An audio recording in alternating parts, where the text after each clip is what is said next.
Je voudrais d'abord remercier notre opposition qui a trouvé de nombreux motifs de satisfaction à ce rapport des orientations budgétaires en matière de fiscalité, en matière d'encours de dette, dont on a relevé effectivement qu'il est particulièrement faible, et puis de nombreux investissements. Et comme c'était une marotte de chaque instant et à chaque étape du paysage budgétaire ces dernières années, eh bien, je suis ravi de voir que vous avez enfin ouvert les yeux sur le niveau d'investissement qui est réalisé sur notre commune.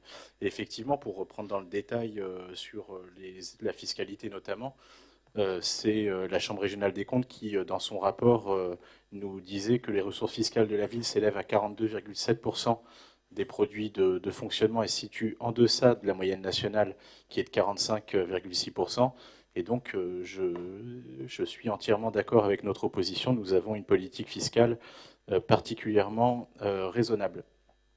D'autant plus que, et ça a été également souligné, et c'est une grande lucidité là aussi, que le projet de loi de finances pour 2025 fait peser sur les collectivités locales une nouvelle fois de très nombreuses contraintes, et notamment cette contribution au redressement des finances publiques qui va faire peser sur notre budget 400 à 500 000 euros de dépenses supplémentaires qui viennent s'ajouter à la baisse constante de la DGF depuis 2013, cette année pour 40 000 euros, mais en cumulé de 19,5 millions d'euros sur tous les exercices budgétaires qui viennent de s'écouler, mais également le gel de la part de TVA affectée aux collectivités, la réduction du fonds vert qui impactera évidemment tous les budgets, ou encore l'augmentation des cotisations à la CNRACL.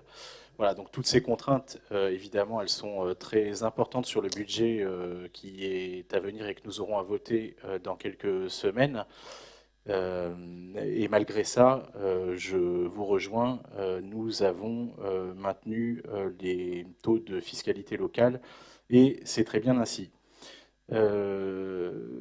Sur l'hippodrome, donc tout a été dit, mais là encore, tout est dans le rapport. Et je veux souligner que l'essentiel des dépenses sur l'hippodrome, en tout cas l'essentiel des dépenses qui sont réalisées par la ville, elles sont déjà pour la plupart engagées, c'est-à-dire la réfection des pistes, et puis c'est les crédits que nous inscrivons ou que nous inscrirons dans le budget à venir pour la réfection des réseaux.